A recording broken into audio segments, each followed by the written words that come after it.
Assalamualaikum warahmatullahi wabarakatuh. Saya Mutiara Sabta Amanda, kelas Fisioterapi 1B akan melaksanakan proyek Warga Negara Mata Kuliah Pancasila. Proyek Warga Negara di sini terbagi menjadi beberapa tahapan. LK atau lembar kerja. LK1 yaitu tahapan identifikasi masalah. LK2 yaitu mencari sumber referensi dan LK3 yaitu pembuatan produk. Identifikasi masalah pada proyek warga negara.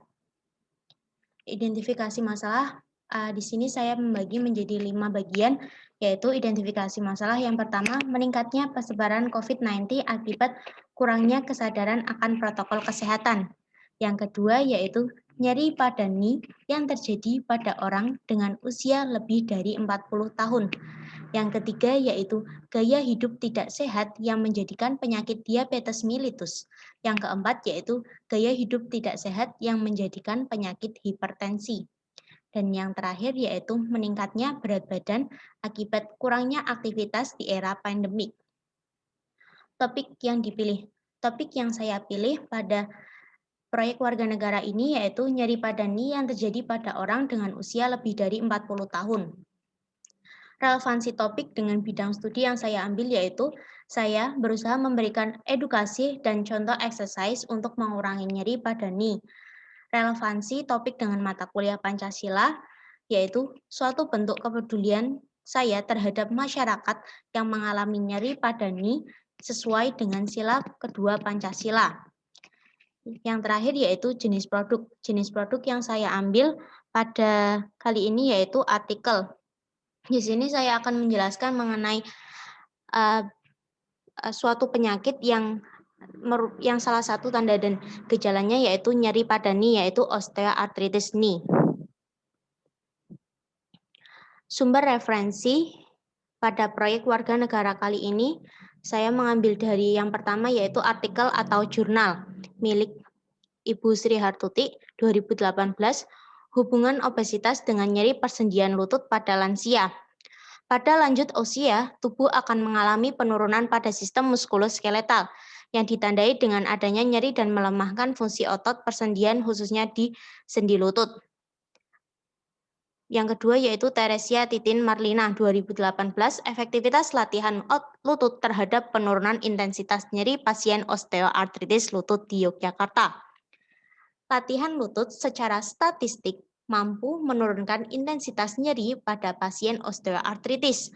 Faktor berat badan efektivitas menurunkan intensitas nyeri, sedangkan variabel lain yaitu usia, jenis kelamin, kecemasan, dan aktivitas fisik lain tidak efektif menurunkan intensitas nyeri.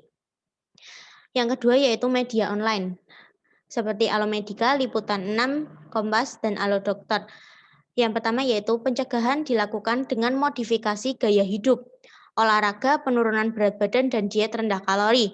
Progresivitas penyakit dan komplikasinya dapat dihambat dengan fisioterapi dan modifikasi gaya hidup. Yang kedua yaitu melakukan aktivitas fisik, makan buah dan sayur, tidak merokok, tidak minum alkohol, menggunakan narkoba, cek kesehatan berkala, serta menjaga kebersihan lingkungan. Yang ketiga yaitu cara pola hidup sehat mengenai menjaga makan, hindari stres, hindari soda bergula, banyak minum air putih, menjaga pola tidur, dan olahraga. Yang keempat yaitu penjelasan mengenai osteoartritis. Osteoartritis adalah suatu peradangan kronis pada sendi akibat kerusakan pada tulang rawan. Osteoartritis adalah jenis peradangan sendi yang paling sering terjadi. Kondisi ini menyebabkan sendi-sendi menjadi sakit, kaku, maupun bengkak. Yang ketiga yaitu peraturan perundang-undangan.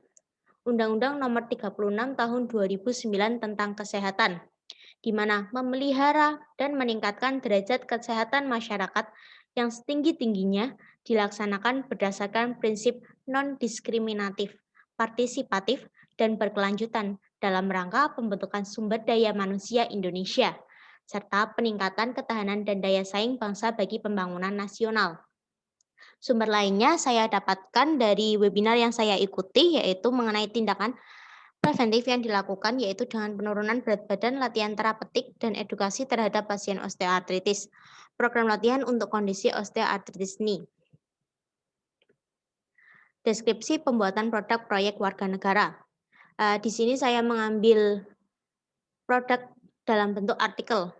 Langkah yang pertama yaitu menentukan judul artikel dan penulisan bagian pendahuluan. Penjelasan mengenai kasus osteoartritis yang terjadi di masyarakat dengan capaian progres pada artikel saya 10%.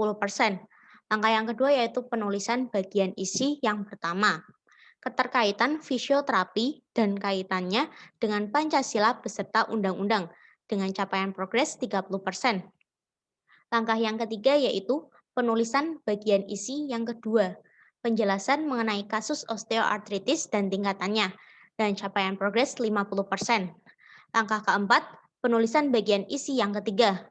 Faktor-faktor, tanda dan gejala yang ditimbulkan dari osteoartritis dan cara pencegahan yang bisa dilakukan. Dan capaian progres 75%. Langkah yang kelima yaitu penulisan bagian isi yang keempat. Penjelasan mengenai latihan yang diperlukan oleh pasien osteoartritis. Dan capaian progres 90% serta yang terakhir yaitu penulisan kesimpulan dari artikel. Peranan fisioterapi dan warga negara yang menjalankan sila Pancasila dan perlu memberikan kebermanfaatan kepada orang lain dengan pemberian edukasi pada masyarakat yang mengalami osteoartritis. Capaian progres full 100%.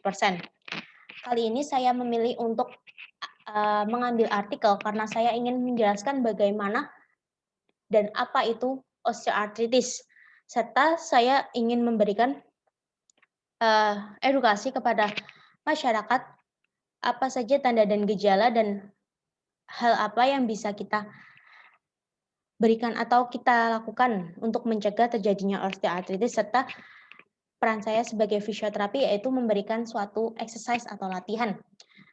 Di sini merupakan contoh artikel yang saya buat yang belum sepenuhnya jadi. Sekian dari saya. Untuk kelanjutannya bisa nonton di YouTube yang selanjutnya, di channel YouTube yang selanjutnya. Terima kasih. Wassalamualaikum warahmatullahi wabarakatuh.